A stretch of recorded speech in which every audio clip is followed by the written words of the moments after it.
मी सुरुवातीपासूनच क्लिअर बोलत होतो आणि आजही क्लिअरच बोलतो. या अगोदरही मी कधी कोणाला भीक घातली नाही, कोणाच्या धमक्यांना, आणि इथून पुढेही घालणार नाही. जे जे सत्य आहे, जे माझ्या बुद्धीला पटतं, मनाला पटतं, ते बोलल्याशिवाय मी राहणार नाही. कोणी म्हणेल की हा कोणाकडून पैसे घेतलेला आहे, कोणाचा दलाल आहे, अशा गोष्टींचा खरं तर मला तरी काही फरक पडत नाही. कारण आम्ही आमचं जगण्यासाठी आज पूर्णपणे सक्षम आणि समर्थ आहोत. याचं एकमेव कारण म्हणजे डॉक्टर बाबासाहेब आंबेडकर आहेत. त्यामुळे इतरांच्या सर्टिफिकेटची आम्हाला तरी गरज नाही. पण जे सर्टिफिकेट वाटत फिरत आहेत, बाबासाहेब आंबेडकरांच्या नावाचं जे सर्टिफिकेट वाटत फिरत आहेत, ते सर्टिफिकेट नेमकं कोणाच्या इशाऱ्यावर वाटत फिरत आहेत याबद्दल बोलणं चुकीचं आहे असं मला तरी वाटत नाही. त्यामुळं जे जे लोक बाबासाहेब आंबेडकरांप्रती नैतिक असल्याचं सर्टिफिकेट इतरांना वाटत फिरत आहेत, हेच लोक, मी सुरुवातीपासून बोलतो आहे की महाराष्ट्रामध्ये विधानसभेच्या अगोदर ओबीसी आणि मराठा यांच्यामध्ये दंगली करण्यासाठी BJPच्या इशाऱ्यावर काम करत आहेत, असा माझा स्पष्ट आरोप आहे. परवाच्या पुण्याच्या सभेमध्ये वंचित बहुजन आघाडीचे अध्यक्ष यांनी केलेलं स्टेटमेंट, मी शरद पवारांच्या पक्षाचा प्रवक्ता नाही किंवा वंचित बहुजन आघाडीचाही प्रवक्ता नाही, मी भारताचा नागरिक आहे आणि भारताचा नागरिक असल्याकारणाने माझं पण काही कर्तव्य आहे की समाजामध्ये जी काही दुही निर्माण होती आहे, समाजामध्ये जो काही बॉम्ब ब्लास्ट करण्याचा, दंगली घडवण्याचा आणि निवडणुका जिंकण्याचा जो काही 2018 प्रमाणे प्रयोग केला जातो आहे, जसा भीमा कोरेगावला करण्यात आला, असा प्रयोग पुन्हा महाराष्ट्राच्या विधानसभेच्या अगोदर ओबीसी आणि मराठा यांच्यात होण्याची शक्यता आहे. त्याची सुरुवात पुण्यातल्या ज्योतिराव फुलेंच्या वाड्यापाशी झालेल्या प्रकाश आंबेडकर यांच्या भाषणाने झालेली आहे. प्रकाश आंबेडकरांनी तिथे ओबीसी आरक्षणाला धोका आहे आणि तोही शरद पवारांपासून, अशा पद्धतीचं वक्तव्य करून महाराष्ट्रामध्ये मराठा वर्सेस ओबीसी यांच्यामध्ये दंगली भडकवण्याचा प्रयत्न करण्यात आलेला आहे. खरं तर राज्य सरकारने या स्टेटमेंटचा रेकॉर्ड करून ठेवावा आणि भविष्यामध्ये जर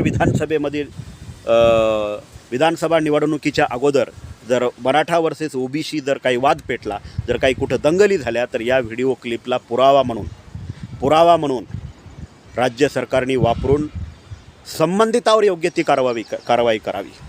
मी ओबीसी बांधवांनो तुम्हालाही सांगतो आणि मराठा बांधवांनो तुम्हालाही सांगतो, खरं तर आरक्षण हा विषयच मुळात महाराष्ट्र सरकारचा नाही, तो राज्य सरकारच्या कंकरंट लिस्टमध्ये नाही. भारताच्या राज्यघटनेनं, हे बऱ्याचशा गोरगरीब लोकांना, भावनिक लोकांना माहिती नसतं, भारताच्या राज्यघटनेनं राज्याला राज्याचे स्वतंत्र अधिकार दिलेले आहेत आणि केंद्र सरकारला अधिकार दिलेले आहेत. राज्याच्या अधिकारावर केंद्र सरकार गदा आणू शकत नाही आणि केंद्र सरकारचे अधिकारावर राज्य सरकार दबाव टाकू शकत नाही. त्यामुळं आरक्षण हा जो विषय आहे हा केंद्र सरकारचा विषय आहे. त्यामुळे आरक्षण हा केंद्र सरकारचा विषय असल्यामुळे राज्य सरकारमध्ये 225 नाही 288 आमदार जरी एखाद्या जात समुदायाचे निवडून आले तरी तो जात समुदाय त्यांना हवी असणारी व्यवस्था या देशामध्ये निर्माण करू शकत नाही. हा घटनात्मक पेचप्रसंग आहे. भारताची राज्यघटना या देशातल्या कुठल्याही एका जातीला, कुठल्याही एका धर्माला, कुठल्याही एका वंशाला त्याच्या मनमर्जीप्रमाणे वागण्याचं स्वातंत्र्य आणि अधिकार देत नाही, मग ते पार्लमेंटमध्ये असो की विधानमंडळांमध्ये असो. त्यामुळे शरद पवारांनी 285 आमदार निवडून आणण्याचं जे काही भाकीत केलं होतं तर तो त्यांचा पक्षाचा अजेंडा असू शकतो, पण त्याचा विपर्यास करून महाराष्ट्राच्या विधिमंडळामध्ये 225 आमदार निवडून आणून ओबीसी आरक्षणाला धोका पोहोचवण्याचा इशारा जो देण्यात आलेला आहे, मुळात हा एकदम लोकांना मूर्ख बनवणारा धोका आहे. ज्या लोकांना खरंच घटनेच्या बेसिक कलमांची जरी माहिती असेल तर त्या लोकांनी घटना वाचणं फार गरजेचं आहे. भारताची राज्यघटना असं कुठल्याच व्यक्तीला करू देत नाही की त्याच्याकडं पावर आला म्हणून तो काहीही करू शकेल. त्यामुळं शरद पवारांकडं 225 नाही, मी म्हणतो 288 जागा जरी राज्यामध्ये आल्या तरी त्यांना ओबीसी आरक्षणाला गधा आणता येणार नाही किंवा बाधा पोचता येणार नाही. कारण भारतामध्ये महाराष्ट्र हे एकटं राज्य नाही, बाकी राज्यांमध्ये सुद्धा ओबीसी राहतात. त्यामुळे एकट्या राज्यामध्ये एखाद्या पक्षाचे 225 आमदार निवडून आले म्हणून तो ओबीसी आरक्षणाला धोका पोचवेल, हा जो चुकीचा मेसेज, हा जो चुकीचा स्टेटमेंट देण्यात आलेला आहे, हे स्टेटमेंट एकदम OBC versus Maratha vote bank divide करून BJPला महाराष्ट्रामध्ये पुन्हा सत्तेत आणण्यासाठी दंगली घडवण्याचा प्रयोजन आहे. हे ओबीसींनीही लक्षात घ्यावं आणि मराठ्यांनीही लक्षात घ्यावं की आपला वापर चुकीच्या पद्धतीनं होतोय का. आणि असाच वापर जर आमचा वापर झालेला आहे, चुकीच्या पद्धतीनं आमचा वापर भीमा कोरेगावच्या दंगलीच्या नंतर झालेला आहे. ज्या समाजाने 45 लाख मतं अतिशय विश्वासाने ज्यांना दिली, ती लोक 45 लाख मतांमध्ये एक आमदार निवडून आणू शकले नाहीत, एक खासदार निवडून आणू शकले नाहीत. ओबीसींनो विचार करा, तुमचे 100 आमदार निवडून येणार कसे? ज्यांच्याकडे 100 ओबीसीची लोकं नाहीत, मी कालही बोललो. त्यामुळे गाव पातळीवर ह्या गोष्टीचा जो परिणाम आहे हा अतिशय भयानक होतो, फार वाईट होतो. ओबीसी आणि मराठा हे एका ताटामध्ये खाणारे कालचे आज ते काट्या घेऊन उभं राहत आहेत आणि त्यालाच खतपाणी घालण्याचा कार्यक्रम हा वंचित बहुजन आघाडीच्या ह्या यात्रेच्या माध्यमातून चालू आहे. मी मगाशी म्हटल्याप्रमाणे जो अधिकार राज्य सरकारला आहेच नाही. शरद पवार त्यांचे समजा 225 आमदार निवडून आले तर घटनात्मक दृष्टिकोनातून जास्तीत जास्त काय करतील, तर त्यांच्या 225 आमदारांचा ठराव पास करून राज्य सरकारला, केंद्र सरकारला पाठवतील. आता त्यावर केंद्र सरकारनी भूमिका काय घ्यायची यावर सुद्धा केंद्र सरकार बाकी राज्यांच्या भूमिका मागवेलच ना. एखाद्या राज्यांनी सांगितलं की त्यांना ओबीसी आरक्षणावर गदा आणा म्हणून, केंद्र सरकार तसं करू शकत नाही. त्यासाठी त्यांना अन्य राज्यांची सुद्धा परवानगी घ्यावी लागते. कारण ओबीसी हा प्रवर्ग जो आहे हा फक्त महाराष्ट्रात राहत नाही. ओबीसी हा प्रवर्ग संपूर्ण देशात राहतो आणि जोपर्यंत संपूर्ण देशातल्या ओबीसी विरोधी लोकांचं बहुमत येत नाही किंवा संपूर्ण देशातल्या ओबीसी विरोधी लोकांचं मत येत नाही, तोपर्यंत ओबीसी आरक्षणाला धक्का शरद पवार नाही, शरद पवारांचा मृत्यू पावलेला बापसुद्धा लावू शकत नाही. त्यामुळं ओबीसी आरक्षण हे कॉन्स्टिट्युशनल झालं पाहिजे, ही आमचीही मागणी आहे.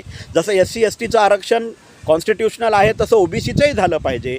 पण सध्या जो प्रोपोगंडा महाराष्ट्रामध्ये केला जातो आहे विधानसभा निवडणुका डोळ्यासमोर ठेवून की शरद पवारांचे जर 225 आमदार निवडून आले तर ते ओबीसी आरक्षणाला धोका पोहोचवतील, हा इशारा एकदम खोटा आणि फसवा आहे.